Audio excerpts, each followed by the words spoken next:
preservation of and increased access to the 92nd Street Y Humanities Audio Archives is generously funded by the National Endowment for the Humanities. Most Jews alive today define themselves either as religious or not religious. One of the consistent experiences one has in Israel, if you wear a yarmulke and you're an American, of course, is that the minute you meet an Israeli, particularly if you are introduced as a rabbi, the first thing they say to you, of course, is, Ani lo dati. I am not religious, or I am not dati. That's sort of self-protection, I presume. In somewhat the same way, of course, one can tell the datiyim there wearing kippot, and of course there are all kinds of categories of dati depending on the size of the kippah, whether it's a bikini kippah or a regular, and so on. As I once said to somebody, where I came from, you could tell the good guys all the time. You can always tell the good guys from the bad guys. The good guys are the ones who wear the black hats. Nevertheless, after the Holocaust and the rebirth of Israel, it seems to me that the categories are utterly useless. I would argue that it's the religious who in particular should be concerned to hide that fact. Item: Heinrich Himmler, the man in charge of the destruction of the Jews, said to Felix Kirsten, as reported in Kirsten, his memoirs, his confidant, "I insist that all SS men believe in God. Otherwise, we would be no different than the atheistic Marxists." Item: Einsatzgruppen operating in Simferopol, Crimea, Russia, in December of 1941.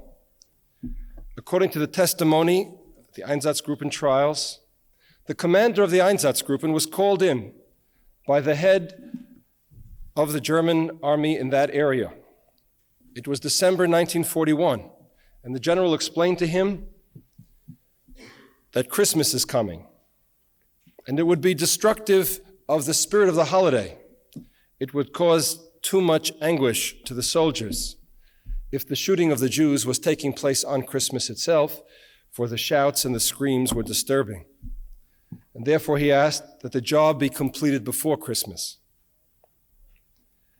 And when the prosecutor asked the head of the Einsatzgruppen, "And did you complete this job before Christmas?" his answer was, "No, unfortunately, they could not finish in time." "So what did you do?" was the question.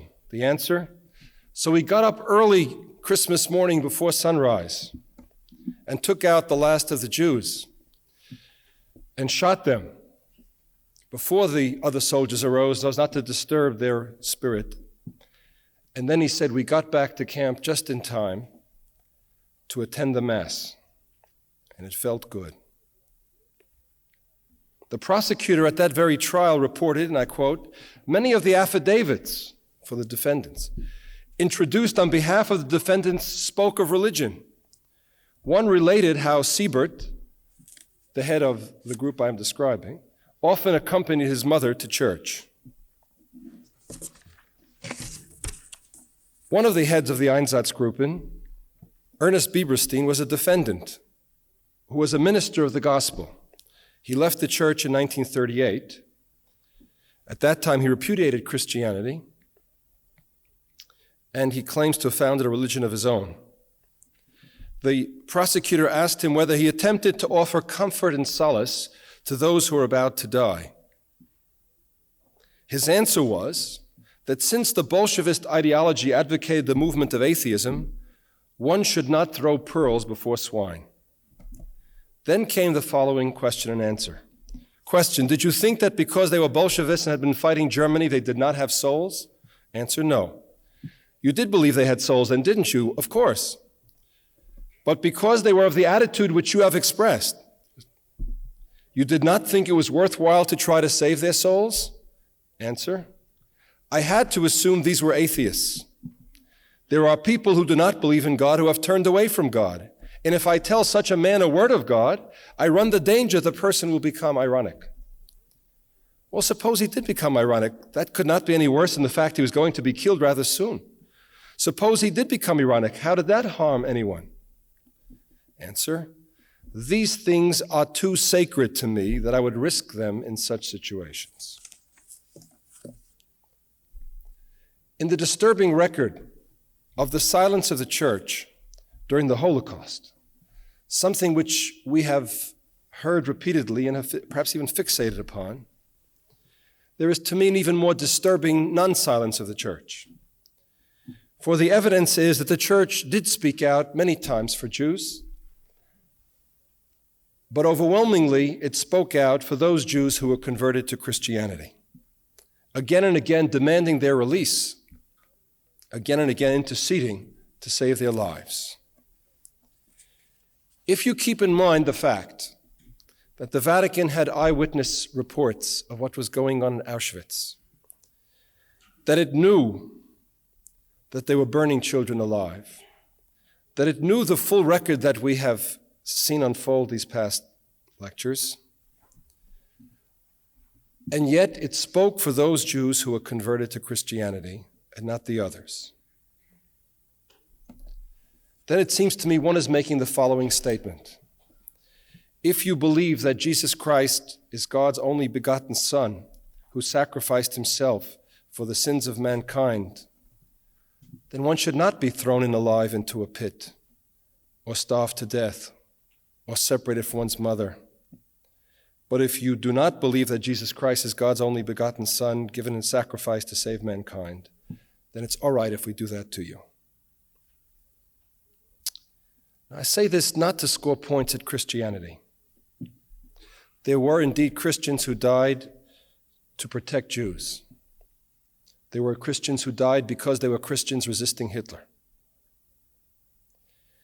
I cite this evidence. Had there been more of them, Christianity would be in different shape today. But I cite this as evidence to my fundamental question, which is, after the Holocaust, are not religious people the one who are concerned to hide the name of God?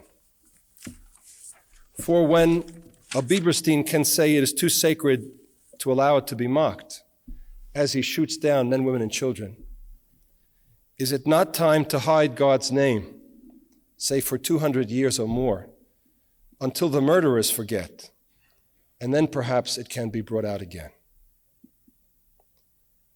So much for the category of religion. And what about the category of the secularist?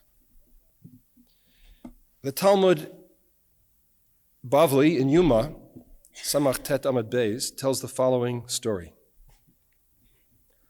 Omar Yeshua ben Levi, Lama Nikra Shmon Anshe Knesset Hagdola. Why are the rabbis called the men of the great assembly? What is the greatness of these leaders who indeed restored Judaism after the destruction of the temple, who are the founders and the leaders of that Judaism of which we have lived for the past 1900 years? Why are they called the men of the great assembly? Says the Talmud, Shechziru Ateret Lioshna, they restored the crown of God to its original greatness. For Moses had said in the Bible, Ha'el Hagadol Hagibor Vanorah, had spoken of God, the ultimate praise of God, the God who is mighty and awesome, great, mighty, and awesome. Came Jeremiah, Asa Yirmiyah, came Jeremiah the prophet and said, Nachrim mekarkrim beicholo ayin orotav. If Gentiles, if strangers are trampling his temple, his sanctuary, then where is his awesomeness? He refused to say the word awesome. Came Daniel and said, if strangers enslave and destroy his children, ayeg vorotav, where is his might? Lo amar gibor, he refused to say the word mighty about God.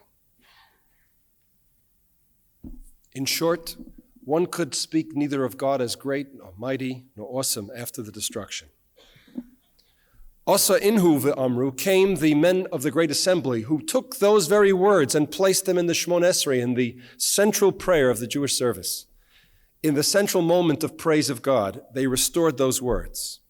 For they said, Adrabah zuhi gvurat gvuratau, what is God's might? Shekovesh es yitzro shenotein erech apayim l'rishayim. That God controls himself, one can imagine the awesome anguish, the temptation of God to intervene and to stop such murder and such destruction. The fact that somehow he controls himself is an incredible might. We know God's might then in the incredible self-restraint that allows evil to totally express itself. Ve'elu he norotav, and what is God's awesomeness that we say in our prayers? She'el malei moro shel kadosh baruch hu. If we are really speaking of God now as controlling himself, what the rabbis are trying to say is that the only way we can speak of God and his might after the Holocaust is in the recognition of the incredible self-control that did not intercede. Then we have to ask ourselves, if the message then is that we are living in a post-Holocaust world in which the fundamental basis of religious understanding of God is that God will not intercede with the miraculous redemption, that God will not do it for us as he did at the Red Sea, then how do we know that there is a God? How are we to distinguish a purely secular reality from the reality in which God is so hidden that he does not reveal his power at such a moment when it's desperately needed? The answer, the rabbis restore the word awesome to the service by saying, Ilmalei moro shel kadosh baruch hu, were it not for the fear of God, were it not for the awe of God, how could this one nation, the Jewish people, exist amidst the 70 nations which seek to destroy it? So, as it were, living after the destruction, one cannot know God, one cannot speak of God in the old miraculous fashion, the one who is self-evident in the Exodus, the one who intercedes, the one who guarantees the cavalry arrives in the last reel. But rather, hidden, completely hidden. So then how then do we know? In the hiddenness, there is one unfailing indicator that indicates the presence. There is one fact so outrageous that it testifies, as it were, that there is a hidden force operating against all reason and against all judgment. It is the existence of this Jewish people in a world which has perpetrated one Holocaust and has people who seek to perpetrate another, and has even the good people standing by and watching. But mind you, think of the paradox of this Talmudic statement then. How do we know there is a God after the Holocaust? By the existence of the Jewish people. And so I ask, who makes possible the existence of the Jewish people? Who gives life to some Jewish people? Who took in 500,000 survivors of the Holocaust and rehabilitated them at the cost of their own standard of living and their own ease? Who are the people who defend the people of Israel from destruction? The atheist, the secularist who says, Ani lo dati, who goes out in the army and dies to protect God's people. And so he is dying in order to affirm God's presence in the world. The classic contradiction of word and deeds. The secularist, the atheist who insists he's an atheist, but gives his life in order to protect the Jewish people at a time when religious people are exempt. If they learn Talmud full-time in Israel and yeshiva, they are exempt from the army. Well, will the real secularist please stand up? Which do I believe? The deed or the word? The word which insists Ani lo dati, or the deed that insists that the Jewish people shall live, therefore giving the ultimate testimony to the presence of the hidden God? If you will not take me to be joking, although perhaps I am, if I were to approach you and begin to strangle you, all the time saying, I love you, at what point do you become suspicious that maybe I don't mean it? When you turn blue? And if I say, I hate you, but suddenly as you're about to be run over by a car, I throw myself in front of the car, pushing you to safety and being killed myself, do you believe me when I say I hate you? What meaning then does the category of secularist have under this context? To deepen the paradox, the Talmud adds one more phrase. It says, if this is the correct understanding, and mind you, this is the meaning of the prayer we say every day, 3 times a day if we're religious Jews. Not as we have mistakenly interpreted to mean the great, mighty, and awesome God, but we are praying after the first destruction and the second already, to the God who is hidden, whose presence, as it were, is not known except by the activity both of religious and atheists. But let's deepen that paradox just one step more, according to the Talmud. The Talmud then goes on to say, if this is the proper understanding of God, then why did Daniel and Jeremiah not say it? Why did the 2 prophets not use this very interpretation that the rabbis gave? Why did they not say this prayer to God after the destruction? Answers the Talmud, Sheyodin ba'kodesh baruch hu she'amiti hu, lefichach lo kizvu bo. For they know that God is the truth, and God wants the truth. Therefore, they wouldn't lie to him. To have said the prayer, the mighty and awesome God, even with its reinterpretation as the hidden God, in the generation of the destruction would be a lie. And they understood that God didn't want to be lied to. Better an honest atheist than a dishonest prayer. And so we have to ask ourselves, if this is true after the destruction of the Second Temple, what can we say of God or to God in the moment of Auschwitz? The witness Lebedev at the Auschwitz trials in 1966 testified, the SS men killed children by breaking them over their knees like sticks of wood and breaking their spines. And then when the defense attorney, angered, says, how can you make up such a story? Lebedev reports as follows. I remember one incident on the ramp in particular. A woman with a child managed to get by the SS men and approached this Dr. Lucas, who was in charge. She fell to her knees, clutched his boots, and pleaded with him. Dr. Lucas forcibly took the child from her, I think it was a little girl wearing a sort of kerchief, and threw it down on the tracks. The other SS men picked her up, beat her, broke her, and threw her into the ditches.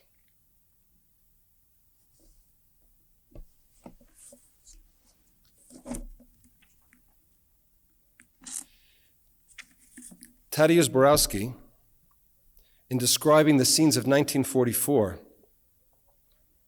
says sometimes after a transport had already been gassed, some late arriving cars drove around filled with the sick. It was wasteful to gas them. They were undressed, and Oberscharführer Moll, who was in charge, either shot them or pushed them live into the flaming trench. Once a car brought a young woman who had refused to part from her mother. Both were forced to undress. The mother led the way. The man who was to guide the daughter stopped. He was struck by the perfect beauty of her body, and in his own admiration, he scratched his head. The woman, noticing this human gesture, relaxed. Blushing, she clutched the man's arm. Tell me, what will they do to me? Be brave, said the man. I am brave. Can't you see? I'm not even ashamed of you. Tell me.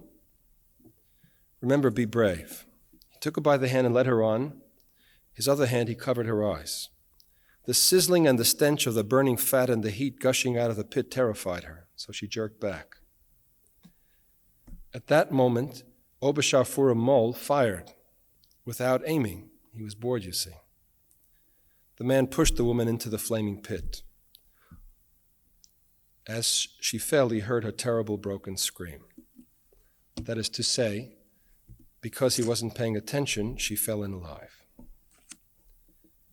My question is, what prayer can we say, or what prayer can we not say in such a moment?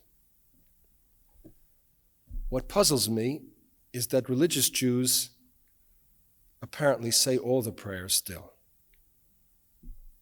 And it seems to me that at least in such a moment, the truly religious person who doesn't want to lie to God must be, at least in that moment, an atheist. So the difference between the religious and the secularist is a matter of degree, not of kind. It is a matter of moments, not of two different types of people. I do not say that one cannot be religious. There was a child in Auschwitz, we are told by witness Volkin. When the child faced this scene, I asked the child, "Are you afraid?" The answer, "I am not afraid. Everything here is so terrible that it can only be better up there." In that moment of Auschwitz, one also knows the reality that this reality cannot exhaust reality. One also knows the limits of the secular. That if in recent centuries the main alternative for Jews and Christians has been transferring allegiance from the Lord of history and revelation to the Lord of science and naturalism and humanism, and the Holocaust is the direct fruit of this alternative, if modernity has fostered the rationalism and utilitarian relations which created the need for totalitarian movements and susceptibility to surrender of moral judgments, if the secular city has sustained the emphasis on value-free science and objectivity, which created unparalleled power but weakened the moral limits of power, then when I understand that it's modernity that gives rise to the inability to believe in God, that is broken. That if it's human freedom and scientific reason and secular confidence that prevents me from praying to God, then I understand the lesson of the Holocaust, that those who deny discover that Joseph Mengele takes the place and stands up and says, "I am God, making the selection of life and death." This is the nemesis that teaches us that atheism is as impossible as religion. Indeed, when modernity is broken by the Holocaust, then the Exodus becomes possible again. And of course, the fundamental and primary statement of this reality is not even the Exodus anymore, not even our memories of past redemption. It is quite simply that we live not only after the Holocaust, but after the rebirth of Israel. For if the experience of Auschwitz symbolizes we are cut off from God and hope, and that the covenant may be destroyed, then the experience of Jerusalem symbolizes that God's promises are faithful and his people live on. If burning children speak of the absence of all value, human and divine, then the rehabilitation of 500,000 Holocaust survivors in Israel speaks of the reclamation of the image of God. If Treblinka makes human hope an illusion, then the Western wall asserts that human dreams are more real than forces and facts. Indeed, Israel's faith in the God of history demands that after an unprecedented event of such destruction, that it must be matched by an unprecedented act of redemption.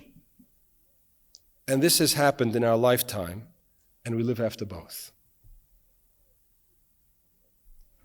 The power of a dream, the power of the Jewish hope that this is a world of redemption. If Richard Rubinstein speaks of the death of God, it's because he insists we live in a world with no hope, in which the only Messiah is death, in which any hope is illusion.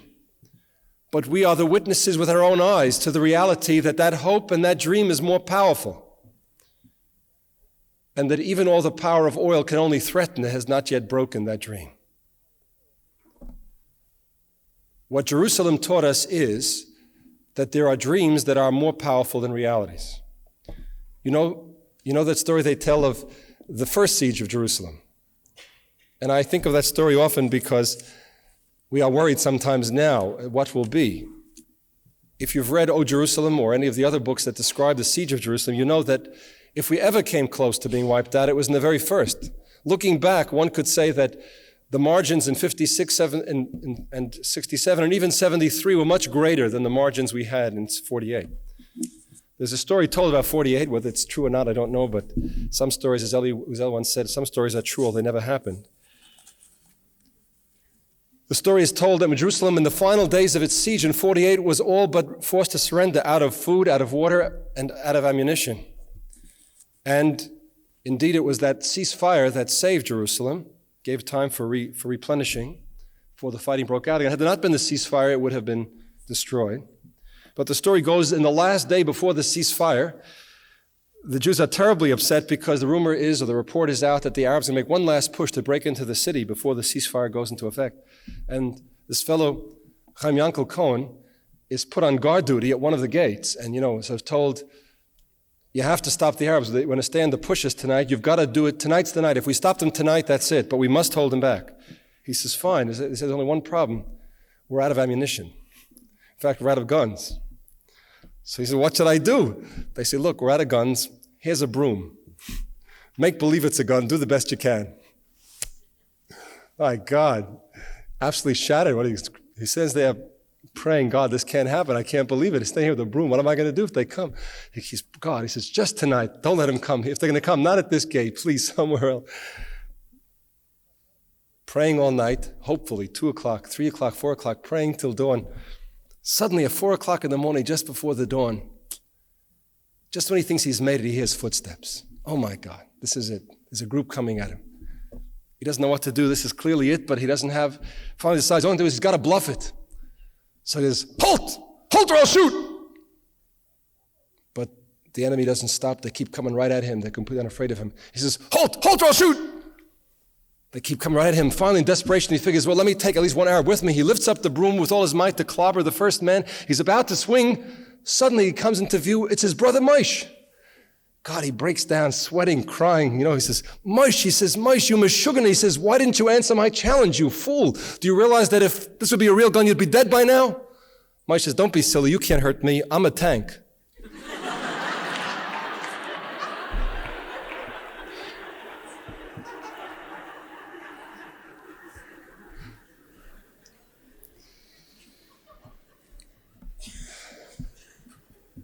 The incredible thing is that those tanks won the war. For the truth is that Jerusalem does tell us that sometimes dreams can overcome facts and realities and make us realize the transcendent dimensions that are hidden within the reality. So again, the paradox. Who proves the presence of God in the world? The actions of secular and religious Israelis defending the wall, doing God's work, testifying to God. Of what use, then, are the categories secular and religious?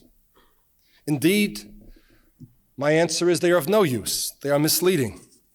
The only question in my mind is, why do the secularists insist on being called secular? And the only obvious conclusion one can come to is, because they don't want the privilege of being called religious. That is to say, something that every religious person should insist upon.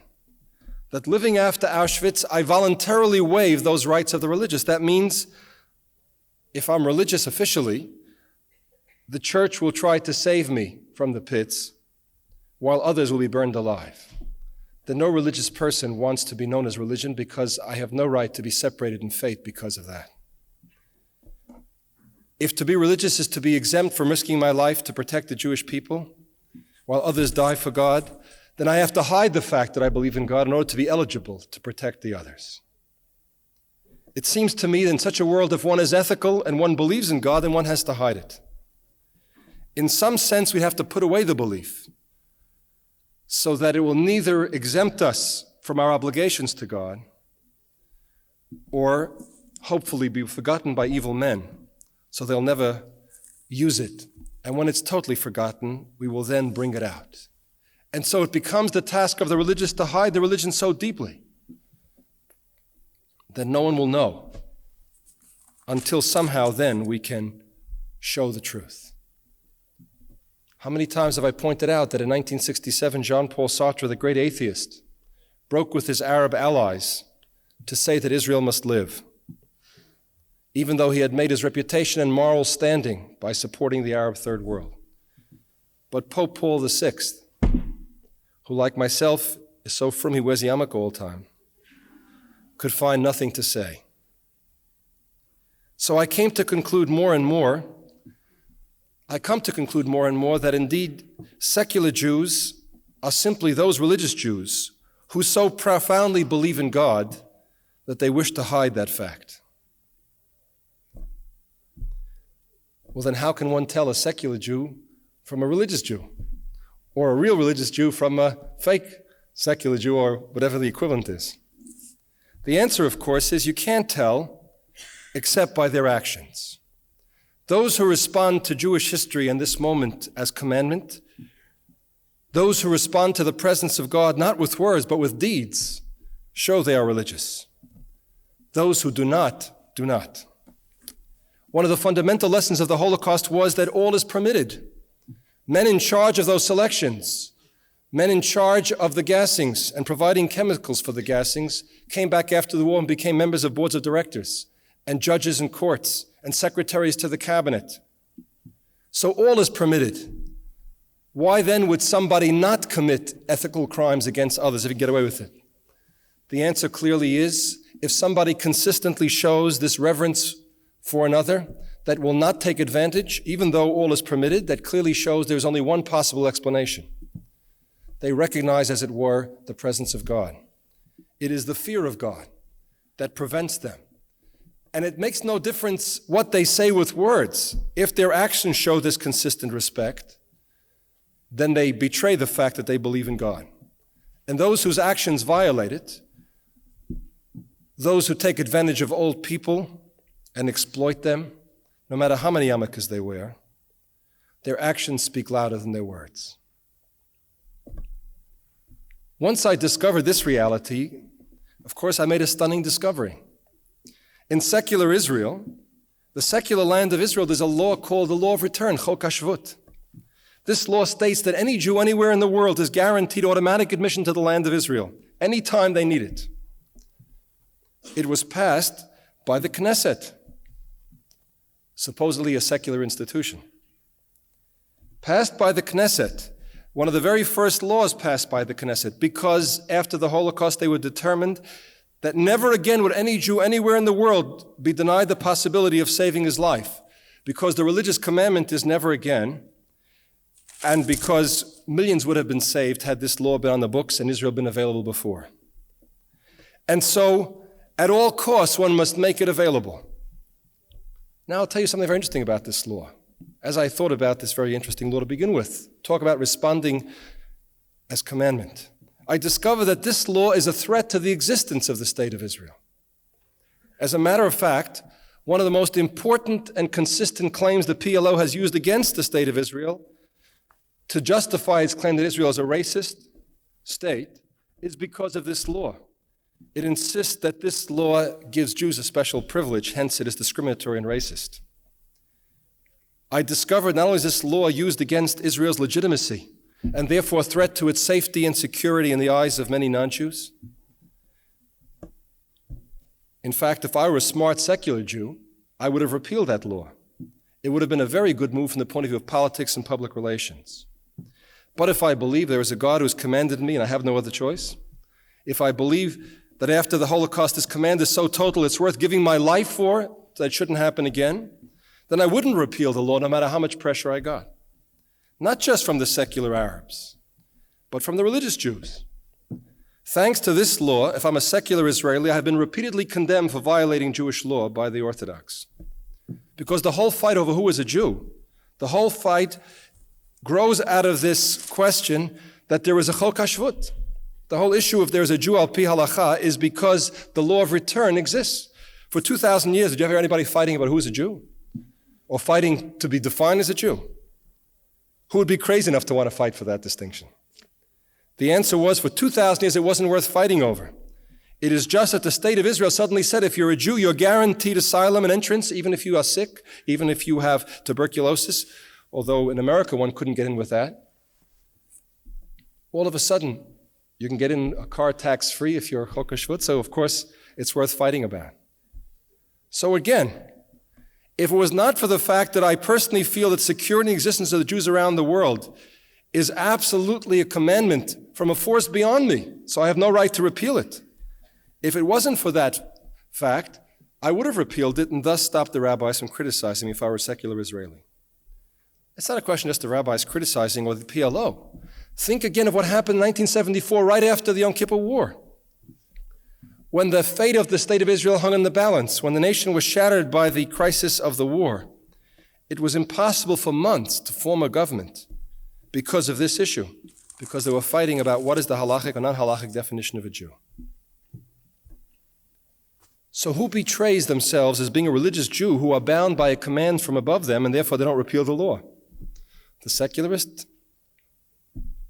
The more I thought of it, the more I realized that in a sense, I myself don't understand my own tradition. Take, for example, the classic question of conversion to Judaism. According to Halacha, we ask a Jew for two things, or the potential Jew for two things, two commitments. We ask for one of the major mitzvot or commandments or commitments, and certain minor details of the law as well. That is to say, we ask someone if they want to become a Jew, we want some overwhelming overall commitment, and we want some specifics.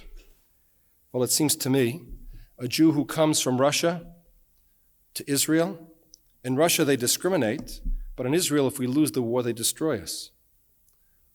For a Jew who comes, or potential Jew who comes to Israel, where around them are enemies threatening and promising and swearing to destroy them, and with the growing force of oil, it becomes even more plausible.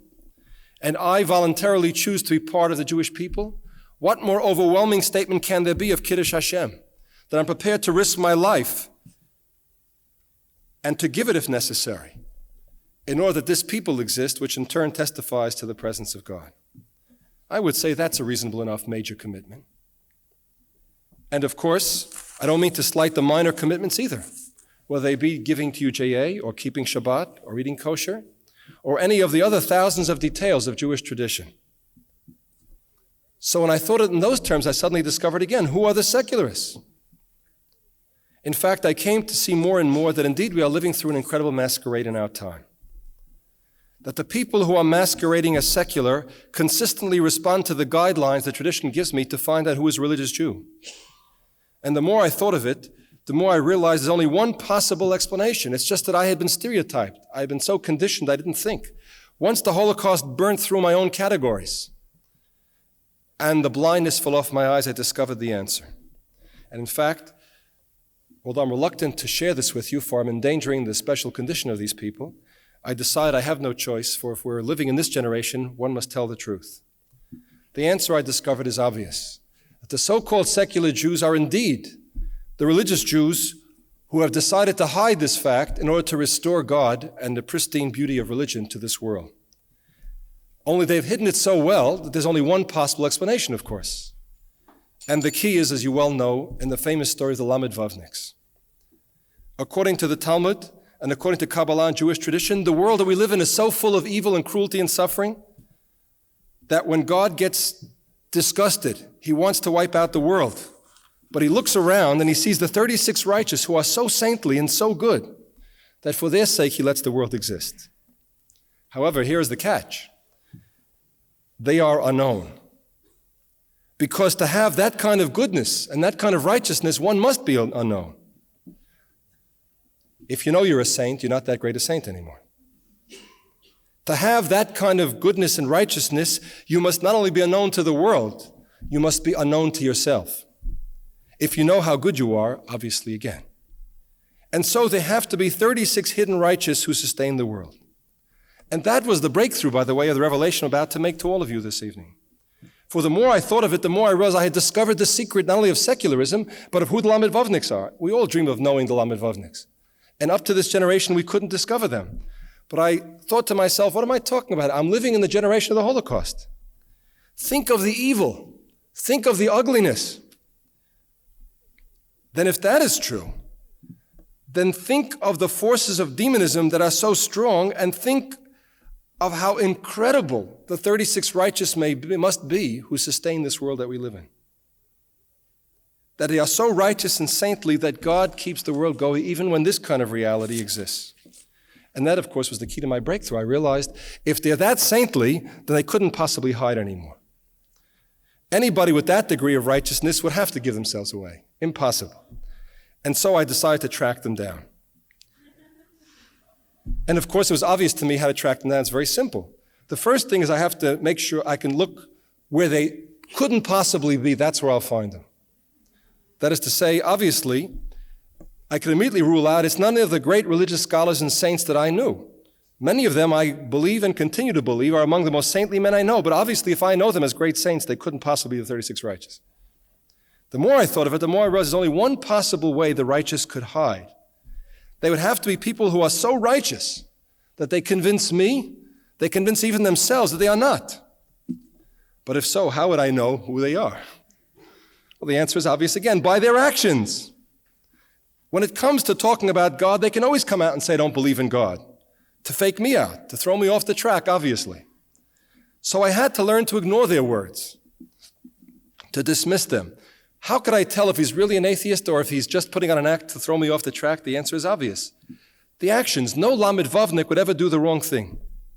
So if you look at the actions, if you look at the pattern, if every time there was a crunch, like say, for example, if there was a law of return which they could repeal and get me off their back, but if they risked their lives not to repeal it, they were giving away exactly what they were. And the Chok HaShvut then became the first obvious key that I was on the track of discovering the true Lamed Vavniks of our time.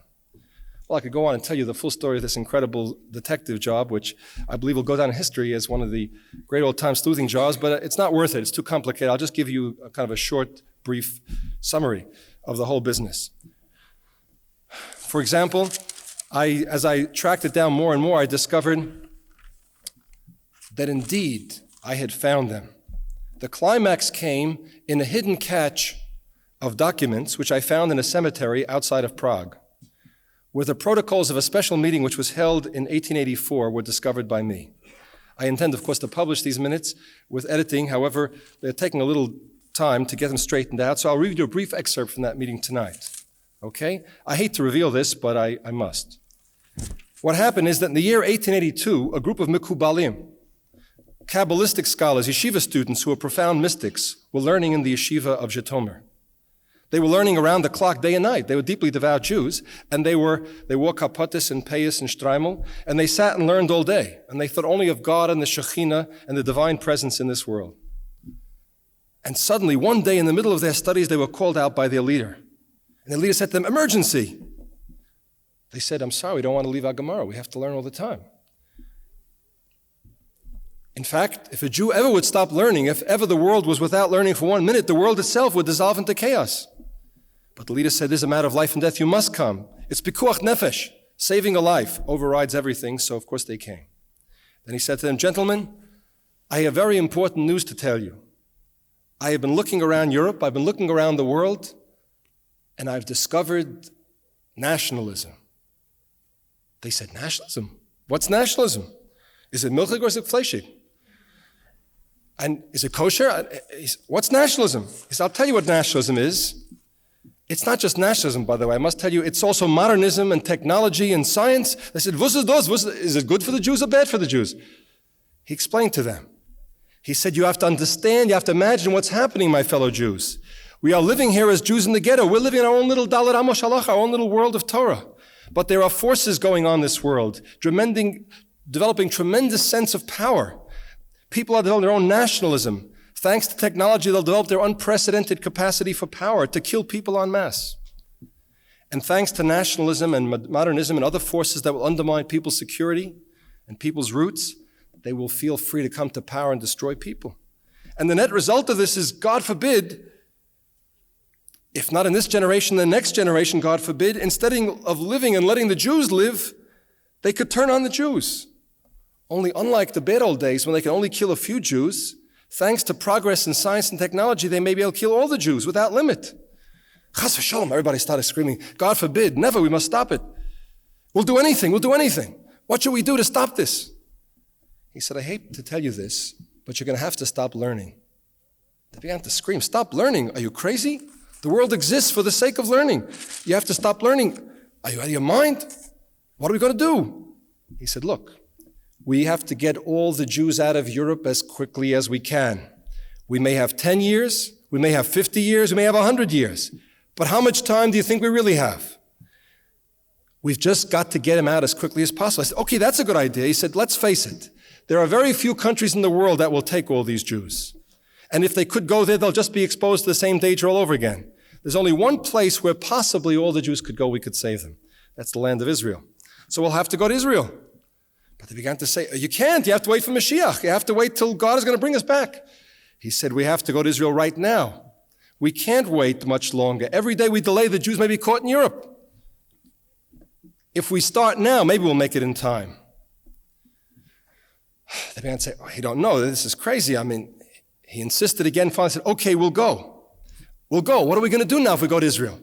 He said, I have it all invented. I've been studying this question day and night before I could break it to you, and I've discovered, it's a crazy idea actually, it's called Marxism. I'm not even going into details, it's Narishkeit. To Yiddishkeit kommt es nicht. But I'll tell you what, it looks good, it's a great ideology. It will be a good cover for us to go off and recapture and resettle Israel. In fact, we're going to form something called the kibbutz. We're going to reclaim the land and we're going to overcome the malaria. It's a long story, I won't read the whole story tonight, but the main thing is we have to work fast. God has given us the knowledge and the insight to see what's coming. We have to work before it's too late. So they all say, okay, quick, let's go. He says, one moment. They say, what's the matter now? He says, a few things are still unsettled. They say, what do you mean? He says, tell me, my friends, now you've agreed to stop learning and come with me to Israel and build a kibbutz, I want to ask you one question. Are you going to work on Shabbos or not work on Shabbos? They say, what are you, crazy? I mean, he's out of his mind. Work on Shabbos, that's crazy. Chas v'shalom, what are you talking about?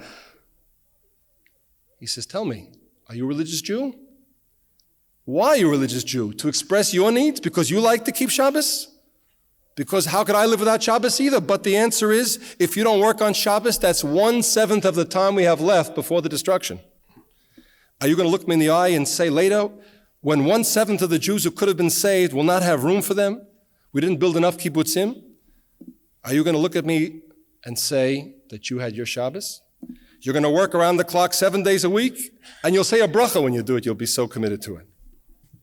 Okay, so they say, okay, it's true. I mean, to save life, anything is possible. Let's get out of here. He says, one moment, before you go, he says, I want to ask you one question. When you work on the kibbutz and you work in the field, you come home and you're really tired, and you come home and you want to eat, what are you going to eat? Kosher or not kosher? They say, what are you, crazy? Enough is enough. Not kosher. I can't even eat not kosher. I throw up if I eat not kosher. Well, ladies, I want to tell you, do you realize having 2 kitchens costs twice as much as 1 kitchen? Kosher food costs more. I don't have to go through the whole minutes with you, my friends, but you get the point. They had to give up kosher food. I won't even read all the minutes to you. The one that took the most time, 2 hours, they argued over free love. He insisted on it, and they didn't want it, but for God, anything is possible. They couldn't stand it, but they were really furious at that point, but just when they're ready to quit, and finally said, enough is enough, let's go finally. Finally, he said, one moment, gentlemen, there's one last thing I have to say to you. Now that we've agreed to do all this, I want to ask you one question. When you do all this, will you believe in God or not believe in God? They said, come on, that's it. I've had enough. We went through all this because we love God. We went through all this because we understand God wants to save the lives. Now you're telling me not to believe in God? I can't live without believing God. He said, gentlemen, I know it. You know it, but at this very moment, there are millions of Jews who will do nothing to save themselves because they believe in God. Because they're going to say we must wait for the Mashiach. They're going to say we cannot raise our hands. When the time comes, they'll be in danger. Some even will argue, let's wait for a miracle, not to arise in arms and fight for ourselves. There's only one way we can get them to move. We have to break that belief. Otherwise, they're going to stay and wait. And therefore, if you believe in God, if you want to save His people, you're going to have to make believe you don't believe in God. And you're going to have to do it so convincingly that all the Jews will follow you. And remember, the minute you let it slip, even for a minute, if you're nostalgic and sentimental and you admit that you believe, 10 Jews will die because you weren't strong enough to break their images of God. You're going to have to practice 24 hours a day until you get it right. I don't believe in God. Tui.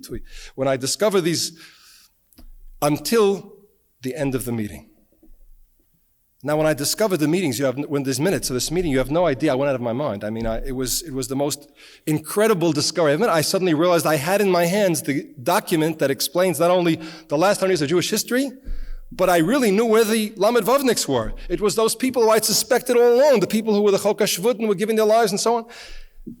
Carrying the minutes with me, hysterically, I ran off to Israel, to Histadrut headquarters, to the Red Kremlin in Tel Aviv.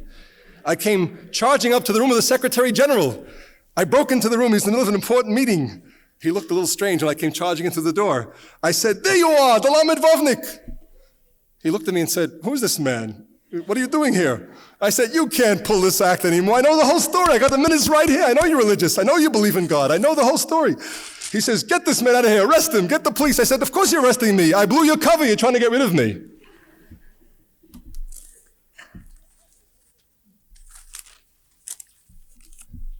That, it seems to me, is the story of the secular Jew of our time. The only question I have left is, why do I wear yarmulke? Why do I pose as a religious? Should I not be on the other side? And here I come to another lesson of the Holocaust. Modernity's claim was that we don't need halacha. In fact, halacha is not spiritual enough. It's enough that we have ideals of ethics and morality and humanity. Once we liberate people, we will have true freedom and true liberation. But the Holocaust taught us that once people are deracinated, everything is possible. That indeed they begin to yearn for a ground of existence, and they become Nazi in the search for meaning. That they yearn for an absolute, and they turn not only in the Holocaust, they turn to the moons and the children of God and the others in this world, because they seek that ground. And what the Holocaust taught us was that indeed our own humanity and our own decency must grow out of a ground of custom and observance and memory. And when all that is torn away, we have the possibility of humans gone berserk. In short, that we need a halacha, and that one cannot be human without growing out of a total lifestyle, and that it is one of those illusions of rationality and modernity, that the concepts are universally present, and therefore one no longer needs the details or the practices or the memories or the backgrounds that make it possible. Indeed, the Holocaust taught us also that if universalism is shattered, we need particularism and the Jewish particular events and practices, precisely because we have to know our own fate and our own distinctiveness. And secondly, we learned in this event the sacredness of the commandments, that Jews died in Auschwitz for the sake of making matzah on Pesach, to light candles, to blow a shofar, even though according to the halacha they were excused from these commandments because saving a life is more important than these commandments. Even so, they gave their lives to practice these commandments. And I ask why, and the answer is obvious. They were correct. For the statement is critical. They understood that what was at stake was not just the particular observance, that every such observance becomes a statement of the fundamental dignity, becomes a statement of God in the face of idolatry, which is worth dying for. They understood that every such statement becomes a testimony in a world which sought to destroy the Jews, and with their disappearance, the statement of the absolute that challenges all human absolutes which the Jews represent. And that death and that sacrifice made every custom all the more holy to me.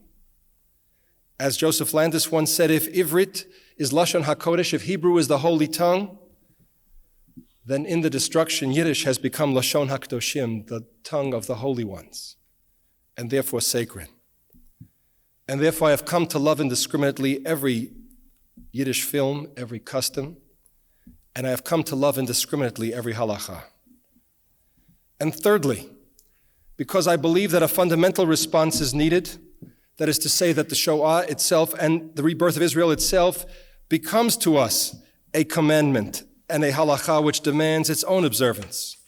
The halacha of the Holocaust which every Jew must incorporate, that never again, that commandment which guides so much of our behavior and must guide all of it. The commandment to understand this event, to relive it, to on Yom HaShoah eat the bread, the rotten bread of Buchenwald, to wear the rags of a Birkenau, and to tell the story until in each generation, each person will say, as if I was there. And the halacha of Israel, to tell of Bab el-Wad and of Sinai and Golan, and to celebrate in Yom Ha'atzmaut the redemption and the reclaiming of the swamp, and to sit and eat the holy bread of pita and falafel. For in this halacha is the response of a religious Jew to the experience of our time. In short, what will be the pattern of the third cycle of Jewish history? Will it be halachic or non-halachic? The answer, of course, is, like a good Jewish answer, there are two possibilities. After the Churban, Bayit Sheni, after the Second Temple's destruction, there was a tremendous secularization. Man come of age, almost, in which the Talmud says that the revelation of Purim, when God is totally hidden in the Megillah and the redemption comes by human political action and by bedroom politics and behind-the-scenes operation, that moment is God's redemption. That moment becomes the confirmation of the covenant of Sinai. The difference between Sinai and Purim, says the Talmud, is that Sinai, the covenant, was revealed by God miraculously, and therefore we were coerced into it, whereas the covenant of Purim is the covenant of the hidden God, and therefore it's voluntary and truly binding upon us. After the Churban, then, one seeks a more secular covenant. Then what the Jewish people have been doing in our lifetime is creating a covenant which they have voluntarily taken upon themselves, even when the partner has not lived up to his part of the bargain. If after the Churban Bayit Sheni, there was an enormous shift from the sacred temple to the synagogue, which by comparison to the temple was much more secular, and to the halacha of daily life, then it's entirely possible that after the Holocaust and after the state of Israel, we move from the hidden to the deeply hidden. We move into the holy secularism. What other word can I use to describe Israel? And religious people should not be frightened of this reality. For after all, we want to do what God is telling us. As Rabbi Yochanan ben Zakkai taught us after the destruction of the Second Temple, we will pray for the restoration of the temple, but we live and act as if it is gone. And therefore, perhaps we are living through that period. In the third great cycle, we move from the synagogue as the sacred place to daily life, to the business shop and the factory and the law firm as the sacred spot, in which we move from the rabbis, who are themselves, by comparison to the prophets, secular people. From the rabbis, we move to even more secular. Will it be the politicians? Will it be the laymen? I think it is entirely possible. In fact, the truth to tell, 80-90% of the Jews are already living this way, the secular life. And in that sense, I think it may be the strongest indication that this is indeed the revelation of the third cycle. Not that we're repudiating the second cycle or the first. One must keep in mind the rabbi's example from the second cycle. That although this was secular by comparison to the biblical period, they understood the continuity of the Exodus, the continuity of the dream of redemption, the continuity of the God who is now hidden, but who was with us on that long road from the beginning until the end when the redemption would take place. Now you may ask, as religious Jews hesitate at this possibility, what will keep us Jewish, if not kashrut, if not Shabbat, if not the details? My answer, of course, is that it's not just the action alone. It's the roots out of which the action grows. It's the acts, of course, that define us, that become the halacha of this period, whether it's standing up for Israel, whether it's UJA, whether it's responsibility. In a sense, I say, it is the recognition and the positions that make us respond. It's the memories that make us respond, that make us definitively Jewish in this period. Whether it's a memory of a Holocaust that makes me unable to be silent in 1967, whether it's a memory of an Israel that gives me a sense of a rebirth, whether it's that pilgrimage, whether it's the prisoner of conscience bracelets that I put on my hand. Now, of course, we cannot prove that this is indeed what is coming. There is no way of knowing if this alternative is correct. I only say in a sense that even religious Jews must not rule it out, have to be open to it, have to be ready to respond to it appropriately. All we can do is size up the situation and make a fundamental decision. The decision is, do we think that this is the calling? And the judgment then, is this the way to testify? Do we think that this can work and carry us through? Then we have to take up this responsibility. If, as I personally think, it cannot work, it is not out of certainty or out of the conviction that I have the revelation, but rather because I see before me the dangers that I see already of the loss of conviction, of the erosion of this base and the inability of this base to sustain Jewish identity and Jewish commitment, or for that matter, to take the constant pressure, such as we've seen now after the Yom Kippur War, the danger of a collapse in morale, which is not sustained by that sense of the presence of God and that calling which has sustained us through terrible times for 2,000 years. Still, I must say, although this is why I think it will not work, I am far from sure. Indeed, for every kippah sruga, for every example of yeshiva boy in Hester, which moved Israel so deeply because they showed incredible devotion and strength during Yom Kippur War, I think that there are many others who are non-dati, or would call us non-dati, who also stood by their side and also fought without cracking. And therefore, my own personal reaction is, this option cannot be dismissed. It may indeed be the pattern of the 2,000 years to come. And all one can do if one disagrees with it is to show the other alternative. In fact, to be perfectly blunt about it, I'm sometimes tempted to support this position if for no other reason than because under this theory, 80% of the Jews are in the right place, whereas under the other alternative, they're in the wrong place. The fundamental testimony, according to this theory, will be the testimony of the creation of the image of God. According to Jewish tradition, the human being, when they are properly treated, respecting their value, respecting their uniqueness, respecting their equality, they are an image of God. And this image of God, it seems to me, points to God. All of the testimony is words. And therefore, it seems to me that indeed this secularism is a holy secularism, which will give us the clue to the hidden God even after our Holocaust. When I think of the religious testimony, I think of a youth village I visited in 1961 when I was in Israel, in which the madrich told me that they had had a problem with rats and mice in that village until 1955, until 1958, 10 years after the war. And I said, how is that possible? He said, you know what happened? He said, right after the war, they brought to us a shipment of Jewish children who were saved from the concentration camps. That is to say, who were not yet killed, for how many children survived. And he said, we had this incredible experience. These are kids who would come to the dining room, and we would feed them everything. They ate ravenously. And then when they got up from the table, they were afraid to leave without taking food. So they used to take food back to the bunks. And then we saw that it's bringing rats and mice. So we told the kids not to take food back. They shouldn't worry. We promised them we'll give them food every day. We promised them we're not going to abandon them. They don't have to have food in their bunks. But he said these are children who had had that experience before. One day they were full. The next day they were hungry and starving. One day they had protective parents. The next moment they were alone in the world. So they wouldn't do it. So they began to take the food out anyway. So finally they prohibited taking food out. But these are Jewish children. And children who had survived the concentration camp, so they snuck it out of the dining room. He said, so we began to make searches in the bunks. He said, so they began to hide it in places we never dreamt of. These are kids who survived Auschwitz. He said, what happened is that we fed these children well. We did take care of them. Children who woke up in the middle of the night with screaming nightmares 10 years after the war. He said they were so well fed and they buried the food so well they forgot where the food was. And we never could find it. So for 10 years after the war, we had a mice and rats problem. Now I ask you, in that recovery of the child whose humanity has been robbed, in that restoration of the image of God, is that not the fundamental religious statement in the third cycle? But for those who, like myself, are convinced that Halacha, as the classic vehicle, must be the vehicle of the next round as well, that if God wants us to respond with new revelation, surely He expects our own past models to guide us.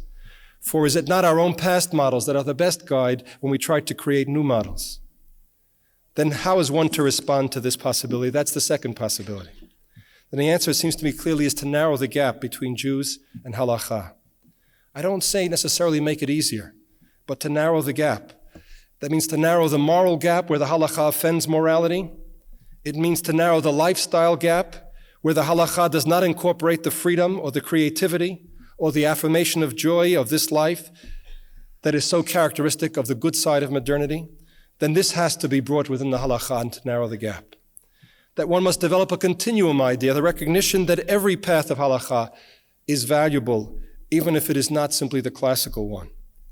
That in a sense, less does not undercut more, it makes it possible. Now it's true, I'm putting a burden on the religious Jews, as is often said to me. If it's all the same, if we're all equal, those who keep a little and those who keep a lot, who will do more? Who will do a lot? But my answer, of course, is if you are the religious one, that's why you have to take on more. The definition of religion is those who are prepared to do more, to sacrifice more. So the one who is prepared to do more without getting the credit for it, without having to put down the other, surely is he not the religious? And if this option is true, then the secularists should welcome it and not be afraid. That surely the secularists should welcome the possibility of God and of halacha. Seeing the fruits of a secular society, seeing the shakiness of universal principles which have led us into this worship of modernity, one should not be afraid of the restoration or rebirth of divinity or of religion. One should be open to the new revelation, for we have now seen the insufficiency of the faith that sustained us in the past 2 centuries. In fact, if you ask me which of these 2 options will become the dominant one, which is the true vehicle in the next cycle, I would say, that group which does the most teshuvah, the most repentance, will surely be the most capable vehicle of this next period. In other words, if the secularist does repent, becomes the most repentance, when they all are religious, then secular will have been proven right. And when the religious repent and become all secular, then religion will have been proven right. And in that paradox, it seems to me, is the possibility of this next period. Most of all, it seems to me that the halacha must be reformulated for those who believe it can be the vehicle in the light of the Shoah and of Israel. Which means, first and foremost, that Tselem Elokim, that the image of God is the ultimate value of halacha. And therefore, one must step up that quotient within its framework. For only in the creation of the image of God does one have the ultimate testimony to God's presence. That means reviewing every area of halacha where there is less than image of God and correcting it. Whether it be with women who suffer the disadvantages not only in divorces and in witness, but also in the full expression of their possibilities as religious Jews. That one must not resist this possibility, one must fight for it is to strengthen the image of God within women. One must not resist the idea that women should learn, that women should be trained. One must greet it. I think the moment, looking back when I was converted to women's liberation, was when I read Chaika Grossman's account of Bialystok, in which she told that when they planned the armed uprising in Bialystok, they finally, at the very end, discovered 2 things. That the women, because they had been sheltered, were not as available to fight as the men. And then finally, she said, when they finally had gotten some women who had taught themselves and learned to become independent and had gone out of the ghetto, because the men couldn't get out of the ghetto, the men were circumcised. The men couldn't get through the ghetto walls. The women who looked like Aryans could pass, and if they were stopped and searched, you couldn't tell they were Jewish. So the women who finally smuggled their way out and got the guns and brought them back in, then there weren't enough guns to go around. So on the day of the revolt, Chaika said, the men said to the women, well, give us the guns. After all, it's men's job to fight. And the women caucused, and they discussed what to do. Should they insist? And they decided that because the men were facing their death, as they knew, that was more important than their own sense of worth and value, that they would, because they were the stronger ones in a way, that they would waive their right and give the gun to the men. And at that moment I said to myself, never again should women be sheltered or untrained or unlearned. And it means not just the Erev, it means Goyim. It means that Jews have to search through our own tradition of the halacha vis-a-vis Gentiles. For there is the same danger to them that we had toward us. That if Christianity feels guilty now, and if great Christians have begun the renewal of Christianity by pleading guilty to the tradition of teaching of contempt, which created a background of dislike for Jews, which made others either apathetic or hostile to Jews or participate in the destruction, then Jews have to be concerned that in our own tradition, anything that may lead us to dislike or to even feel apathy toward Gentiles. I would go beyond that. In the absence of connection and in the absence of close connection, such as is made possible not just by dialogue but by social contact, there is the real danger of being indifferent or apathetic to somebody else going to their death. In the Holocaust, even people who were close sometimes broke under the strain and abandoned their loved ones. Alachat kama v'chama, how much more so people who were indifferent or didn't know the other. And so to depend on Jewish survival for total isolation from Gentiles is impossible. But rather one must develop the resource of love and responsibility for Gentiles, be they Arabs, be they Christians, be they black, be they white. Because this is the commandment of Tzelem Elokim, and this is the responsibility of never again. If one doesn't do that, then the religion becomes a vehicle of hatred, even though it means to be the service of God. What can I say? In Israel now, the religious Zionist movement, as an act of statement of independence. We're now in Israel. We don't have to be afraid of Gentiles. This is one of the great liberating things in Israel. One doesn't have to be afraid of Gentiles. One doesn't have to put on an act for them, as Galut Jews tend to. They decided to republish the Siddur in an Israeli edition. And they found nothing better to do. In searching through the old Siddur, they found there was a censored passage in Aleinu, in the prayer which ends the Jewish service. And that passage says, Shehem mishtachavim lehevel varik, that they bow down to emptiness and to nothing, and to a God who does not save. And so, in an act of Jewish self-assertion, they put that back into the prayer book. If one doesn't understand the lesson, if one hasn't made the connection, one becomes a continuer of the Holocaust instead of its resistor. I would argue that most of the crises, religious crises, that have plagued Israel since the state have been because the religious Jews have failed to see this very basic fact. Take the question of autopsies, a crisis which racked the state of Israel and continues to plague it. If there is one law that should be understood in our lifetime, it's that commandment of the Halacha not to perform autopsies. It grows out of the tradition of Tzelem Elokim, of the image of God. It says we respect human beings so much that even when they die, we show them respect. It goes beyond that. It is a prohibition of hana'ah, of getting use from a dead body. For by using a dead body, it's as if we were saying the human being has no dignity in their own right. They have dignity because they're useful to us.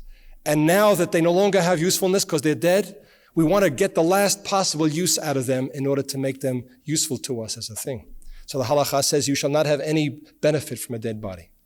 Could there be a more appropriate law than a generation in which the Nazis, trying to show the Jews are not human beings but things, burnt them and used the ashes for fertilizer, turned them into soap, turned them into the ashes that cover the roads? Could there be a more powerful theological statement than that? But if one understands the Halacha living after the Holocaust and the rebirth of Israel, what does one discover? That one can save lives. Indeed, one must take responsibility into one's own hand to save lives. That the Jewish people have this obligation to restore the dignity of the image of God. If so, then one cannot simply worship the body. It's not critical if a body is cut up.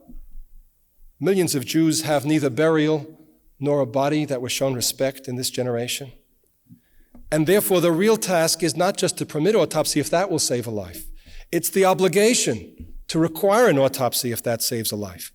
And if every case of autopsy spreads medical knowledge that may in some way possibly save a life, then that becomes the restoration of the image of God. That becomes the act of Israel of redemption, which follows the destruction.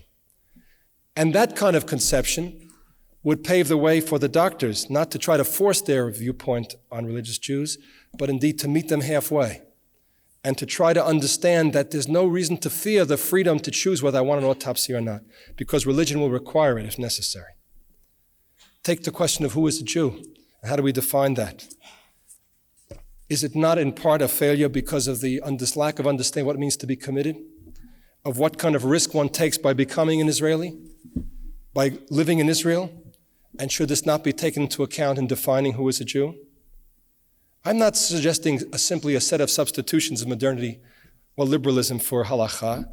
There's a dialectic here. This kind of application of the halacha means we have to criticize the modernity even as we incorporate its good qualities. It means that Jews have to learn that zero population growth is a statement of humanity universal. But in the Jewish reality after the Holocaust, the creation of life is the ultimate mitzvah, and the Jewish people need it. It means in every sense being able to challenge and reinterpret the halacha, even as we challenge and reinterpret modernity. It means in a sense that if we take the halacha seriously, the claims of the Holocaust and of Israel have the power to reinterpret the existing halacha. Let me give you a classic case again, because to me, this classic case dramatizes who are the halachas and why it's not so incredible the thought that the so-called secular politicians are the halachas. Take Yom HaShoah itself, the day of the Holocaust, that commemoration, which I think is fundamental to the next 2 millennia. When do we have Yom HaShoah? After the Holocaust, the Rabbanut, the Israeli rabbinate, answered at first, nothing. Then suggested the 10th day of Tevet, one of the minor fast days of the destruction of the temple. And finally, when that too failed, came up with the idea of Tisha B'Av, the day of the destruction of the temple, which is a major fast day.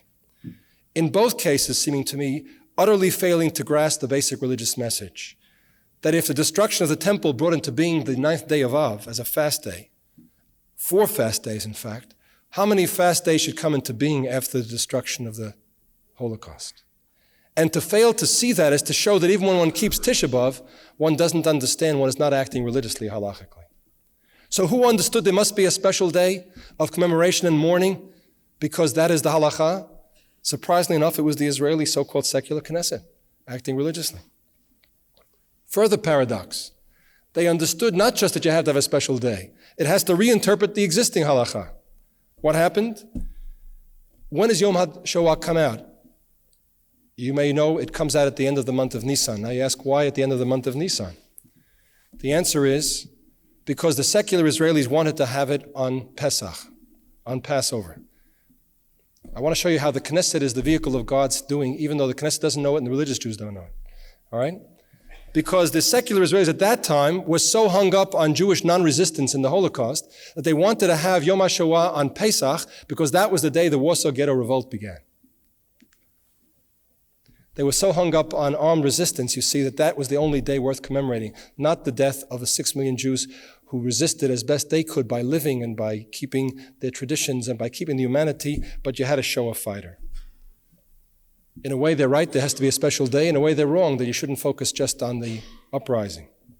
On the other hand, the religious Jews came along and said, Passover, nothing doing. If you have Yom HaShoah on Passover, it'll destroy the joy of this holiday. It will override and destroy the greatest celebration of redemption that we have in the Jewish tradition. And so there's a confrontation between the religious Jews who said, no Yom HaShoah, and certainly not in the month of Nisan, which is the great month of happiness, and the so-called secular Jews who insisted it's got to be on Pesach. And what happens? Like true politicians, a compromise was struck. Not on Passover, that would spoil the holiday, so not for all 8 days. And so, after a decent wait of a few days right after the holiday, in order to satisfy the religious objections, it was established on Chav Zayin Nisan. And interestingly enough, you ask, why does it come out on the 27th day of Nisan? Why not in the next month? The answer, of course, my friends, is twofold. Because it had to take place on Chav Zayin Nisan, that's 1 week before Yom Ha'atzmaut. And surely here is where the fundamentally profound religious nature of the Knesset shows itself, that the ultimate degradation of the destruction has to be profoundly linked to the redemption that follows in one of those classic dialectics of Jewish religion and history that can only be compared to that incredible dialectic of Yom Kippur and Sukkot, where the most guilt-ridden and tragic day of the Jewish year, Yom Kippur, the day of self-affliction and the day of self-denial, is placed within 1 week of the ultimate celebration of Sukkot, the happiest, Zman Simchatenu, the happiest moment of the Jewish calendar. In that same profound way, you see, it had to take place a week before Yom Ha'atzmaut, but one more qualification must be added. It had to take place in the month of Nisan, because in the month of Nisan, according to classic Jewish tradition, one is not allowed to have mourning or sorrow days. To have moved it into the next month would be to admit that the halacha goes on as business as usual, when in fact it had to be broken in some way to show that we have here a new dimension, a new revelation. In short, the so-called secular Knesset gave exactly the ruling that one would have given if one was taking a religious interpretation that took the past tradition and the future unfolding equally seriously. Finally, I say that if this is the challenge of the halachic way in the next cycle, that the ultimate achievement will be building this redemption, this geula, till it becomes a climactic and final one. That is to say, there is no way of restoring the perfection of religion. There is no way of removing the conflict of Auschwitz, unless, perhaps, the redemption becomes so perfect that somehow it is able to restore the full sense of the presence despite this tragic reality. If it means that we have to build the state, for every achievement of the state becomes one more step closer to that final reconciliation, then Eliezer Goldman's idea, already written in 1954 but ignored, that every need of the state shall be ruled pikuach nefesh, saving of life, and halachically possible. And this implies incorporating all areas of Israeli life, and not to be afraid that somehow we're going to be undermined, or somehow we'll be secularized. For after the Holocaust, what can undermine faith? a faith that is built on the grounds of after living of such a destruction, in which modernity has been itself crushed, then one must be open to new revelation without fear and without hesitation. No need to withdraw and to hide. In fact, it seems to me if we build that final redemption, we have a right to hope and dream Jeremiah's dream. The prophet Jeremiah said, Hinei yamim ba'im nu'um Hashem. The days are coming, saith the Lord. It will no longer be said, Chai Hashem asher hotzii et bnei Yisrael me'eretz Mitzrayim, who took the Jewish people out of the land of Egypt. That people will not know God in this world because he took the Jews out of Egypt. Kiyim. But rather, Chai Hashem asher hevi et bnei Yisrael me'eretz Safon, as the Lord lives, who brought the children of Israel from the land of the north. I like to think of that as Russia. And from all the countries whither he has driven them. And I will bring them back unto the land that I gave their fathers. I do not believe that Yitziat Mitzrayim, the Exodus, can overcome the tensions of Auschwitz. I do not believe that Yitziat Mitzrayim is lost, but rather that Yitziat Europa, the Exodus from Europe, can. It gives us the possibility of reconciling man to man and God and man. That is what we call a messianic moment. The key to a messianic moment, after total destruction, one should anticipate the Messiah, the Talmud tells us, is chesed, is loving kindness. A loving kindness which hides, it need not show itself, it hides itself, but it sees, because it has ultimate faith, it sees beyond the evil, beyond destructiveness, beyond the cruelty of this world, it sees the possibility of love and life and redemption, and it finds the strength to live that way. That kind of loving kindness expresses itself halachically, grows out of the ground of halacha, then it will be a halacha. If it does not have that expression, then we will be living in the secular age. For that chesed is the quality that sees through the destruction that possibility of creative love.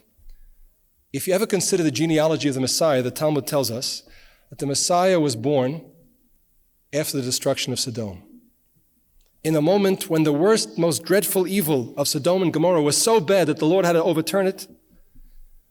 Following that moment, says the Talmud, a very interesting scene took place, as told in the Bible. There was one surviving family, Lot and his daughters. And those daughters thought that there was nobody left in the world. They thought there'd been another flood, and that the only person left in the world was their own father. And instead of surrendering to despair, instead of surrendering to the destruction, what's the use of having a child? Can you imagine the scene after the destruction of Sodom when the whole world is wiped out before you and burned and destroyed? And yet they looked around and had faith and hope. They believed that if you recreated life and love, you would still be able to redeem this world. And so they insisted that life must go on. There was only one man left in the world. It was their own father. And since he was a hung-up middle-class Jew who didn't believe in incest, the Talmud says, you know what they did? They got him drunk. And they took him to bed. And they conceived. And out of that conception comes Moab. Out of Moab comes Ruth. Out of Ruth comes David. Out of David comes the Messiah. You want to know what the Immaculate Conception is in Jewish history? Drunken incest. But it's true. But it's true. Because what the Talmud was telling us very simply is that it is easy to spin ideals of perfection. It is easy to retreat into a safe tradition. It is easy to assimilate to a universal promise. The real courage comes when taking the nitty-gritty, the worst that could be thrown at us, the most destructive and unparalleled cruelty that makes a mockery of hope, the most total death that makes a mockery of life, to take all that and to have the quality of chesed, of love, that sees through that the possibility of life, in the nitty-gritty, even if it involves dirtying my hands, even if it involves working with secularists, even if it involves sometimes the kind of experience we described last week of using power that has cruel effects, then that is the act that brings the Messiah. In my lifetime, I knew a woman who survived Auschwitz by being on the undertaking detail. Her job was to collect dead bodies every day. The undertaking detail had a second job, to try to save the lives of pregnant women who were put to death at Auschwitz. Any woman who was pregnant was put to death. So what did they do? at the risk of their lives, because they were constant searches where people were exposed, completely undressed, and so there's no way of hiding. You had to get in front of her and protect the pregnant woman. Risk your own life to save her life. After keeping this woman alive at the risk of personal life, when the moment of her labor came, she could not give birth in the hospital, she'd be put to death. So the only group that could circulate freely was the undertaking detail. They would take a pregnant woman and put her in a wheelbarrow and cover her with corpses so that no one should see. And they could go by the guards or the fences where nobody else could go, where the woman could scream in labor and not be detected. But if they walked by a guard and in that moment she had a labor pain, she screamed, they would be dead. And so taking their lives into their hands, they took this pregnant woman out to the field where she could give birth to her child.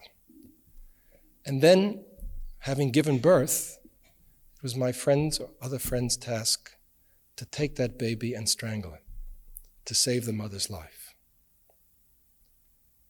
And that's how one survived for 3 years in Auschwitz. And then, coming out of Auschwitz, this woman married and had children. And I ask myself, where does one get the strength?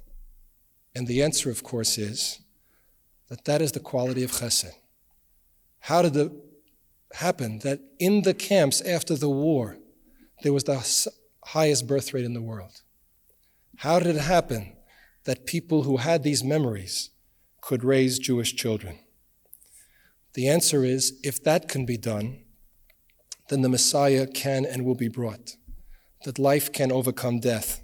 And we have a right to dream that the day will come when people will say, not by the life of the Lord who took us out of Egypt, but by the life of the Lord who gave us the strength to return to Israel, to return to history, and to restore the image of God.